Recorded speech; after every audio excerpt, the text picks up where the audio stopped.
They made a huge commitment to agriculture. If you look at the budget, they allocated 1.5 billion cedis. Of the 1.5 billion, 900 million plus goes into compensation. Nothing for agriculture. Mr. Speaker, he pretended he didn't hear me on the 24-hour economy. In his SONA, in the State of the Nation address, the president promised this house that when the finance minister comes, he would introduce the 24-hour economy in the policy. Mr. Speaker, government financial policy outlines its budget for the year. The finance minister didn't say anything. The finance minister ran away from their own flagship initiative. The issue of taxes. Taxes. You said you were going to take away the taxes at the port. Apart from the e-levy, what have you done? Mr. Speaker, for you to now rise on your feet to mislead Ghanaians that you've met all your promises. Where is the women banking? I'll give you the floor. You said you weren't going to revoke. Where is the 50 minutes? You promised when you were swearing in your deputy ministers. You said there will be some deputy ministers coming the following week. That was 3 months ago. Walk the talk. Walk the talk. Walk the talk. Walk the talk. What is happening? Where is the 24-hour economy? The youth. Thank you very much, Honorable Minority Leader. You promised jobs. Honorable Minority Leader, thank you very much. Mr. Speaker, I'm concluding. Yes. You promised the Ghanaian youth 1 job, 3 shifts. 3 shifts. You promised Ghanaians 1 job, 3 shifts. Today, no job for the youth. You come here. The finance minister, instead of paying contractors who have taken loans, businessmen who have taken loans, the road contractors, you won't pay them. You come here, you say we should commend you. You won't pay contractors. You are waiting to pay them after mid-year, and then you say the dollar, the cedi is stable. We are interested in fluidity in the economy. Finance minister, are you paying them? Finance minister, are you paying them? Businesses are not importing. Spare parts are not available because they don't have the means. Minority Leader, is that your conclusion? What business? Are you promoting business? You are not promoting Honorable business. Minority and Leader. Then you come and tell us that you are Honorable Minority Leader. Mr. Speaker, arrest my case. Rule him out of order. He's misleading the House. The leader of the House is misleading the House. Majority Leader, you have the floor. You are misleading the House. Majority Leader, you have the floor. You have the floor. Mr. Speaker, the Minority Leader should stop doing what he's doing. Between us, at our level, when you rise up to raise a point of order, let it be a. When you rise up to raise a point of order, let it be a point of order. Let it not be on a frolic of your own, running all over the place. Please, this is not a point of order. At our level, you don't do that. Mr. Speaker, if I may say, he promised this House that he will bring Ken Oforiatta in May. Where is Ken Oforiatta? Where is Ken Oforiatta? Where is Ken? You promised us that you will bring Ken to this house. He came to this house and made a promise. You promised this house that you will produce Ken. You will produce Ken Oforiatta in May. We are in June. This is the 3rd of June. Where is Ken Oforiatta? Mr. Speaker, he should no longer be heard. He should no longer be heard in this house. Because when he makes promises, he doesn't fulfill them.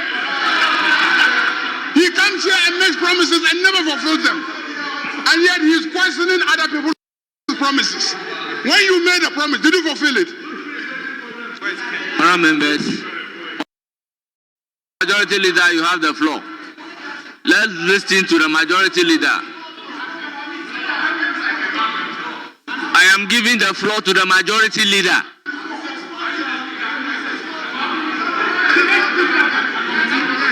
Mr. Speaker, Mr. Speaker,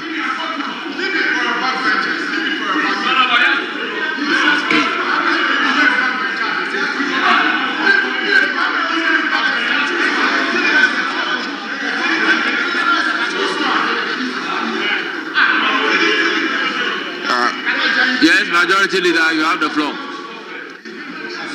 Honorable member, I can send you out of the house. You cannot sit down and be making noise. You are making noise.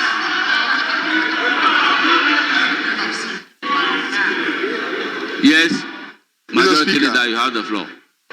I think the bill has been referred to the committee. I just think that for the records, what is before us is not the e-levy. What is before us is the Energy Sector Levy Amendment Bill. And basically, it is saying that Ghanaians should give one Ghana cedi each when they buy a liter of fuel so that we can end doom so. That's all. One cedis. All of us should contribute 1 cedis. Just 1 cedi per, so that we can end doom so. 1 cedi. Each of us, when we buy fuel, 1 liter. The prices are going down. 1 cedi. And Mr. Speaker, it is not e-levy. It's not e-levy. That is what it is. The matter has been referred to the committee. Let's all hold on. The committee will present a report to us, and when we consider the report, we can debate all these matters. We can debate the agency, we can debate the levy itself. Let's hold our fire and then continue with the other businesses while the committee sits. Mr. Speaker, so I plead with you to we'll go back to the questions. Let's go back to the questions. Mr. Speaker, I think the leadership of Energy Committee should join the Finance Committee. Well, honorable members, with its bills at its introduction, it is at second reading that we debate the principles underpinning the bill. So what are we doing? A bill is just being introduced. And at the point of introduction, we don't debate. You refer the bill to a committee. It is at second reading that we debate.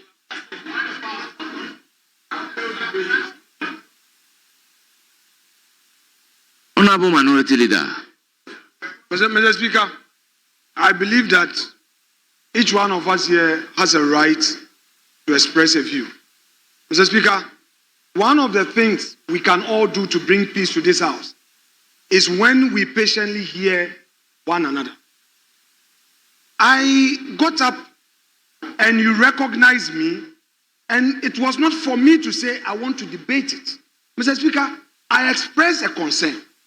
And the concern was because we always meet at conclave. Whatever we do in this house, there's always a pre-sitting discussion. The issue never came up.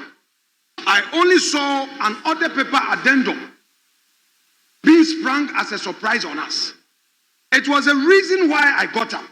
Mr. Speaker, now, for Honorable Muntaka Mubarak, Honorable Minority allow me to Leader, finish. you would have been justified if you said exactly that.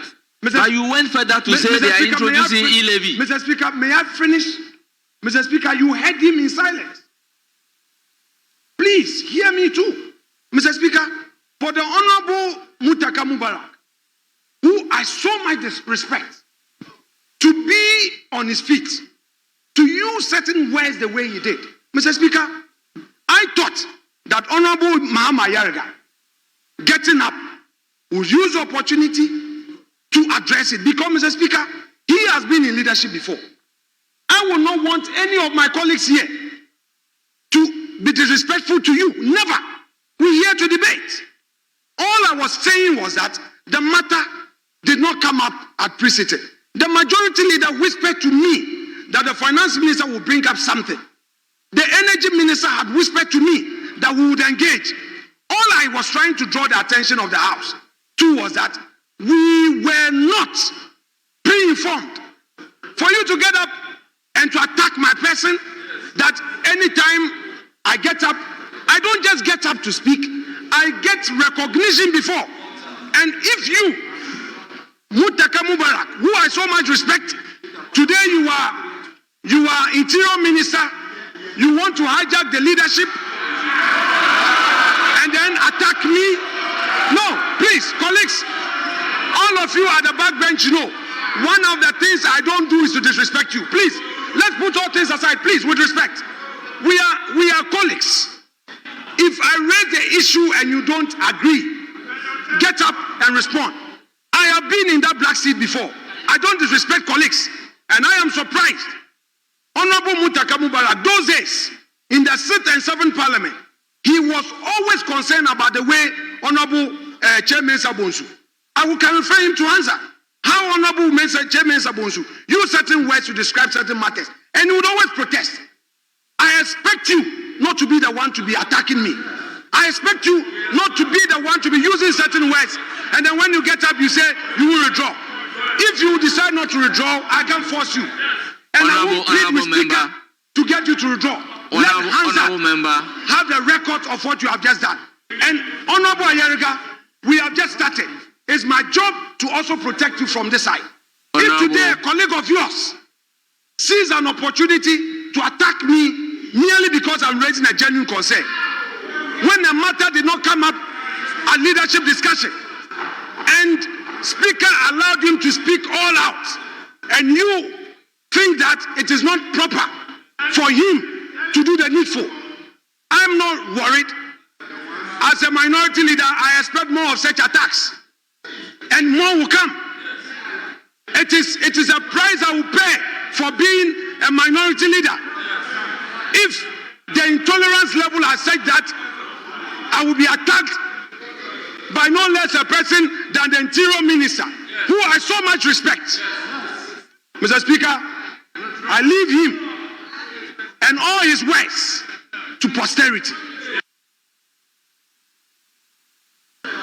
Honourable members, we will make progress. The statement that behaving like a small child is ordered to be expunged from the record. Yes, Majority Leader.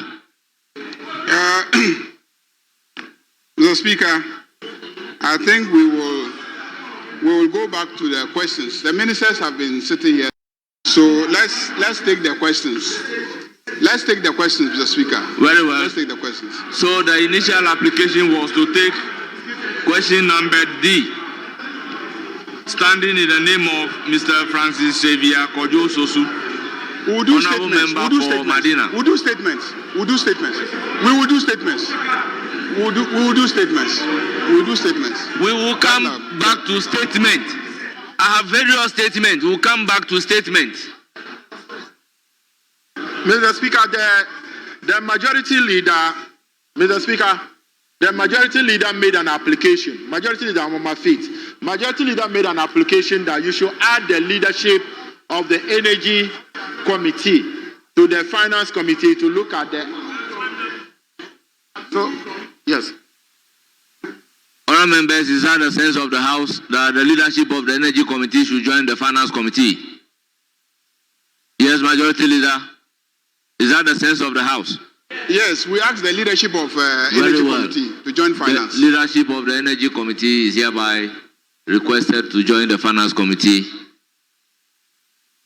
for the consideration of the bill just introduced and report. Yes, the initial application was to take the question number D in the name of Honorable Francis Xavier Kojo Sosu. To let any member use our dispatch box. What is happening here? Is it for the majority to determine, Mr. Speaker? No way. If they don't want to answer the question, so be it.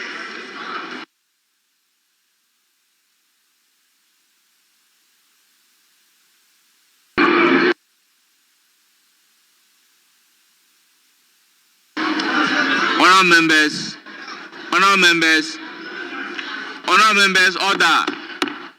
Honourable members, the rule is very clear that a member rise in his place to speak. The dispatch box is really for the ministers. But when leaders are going to make special statements,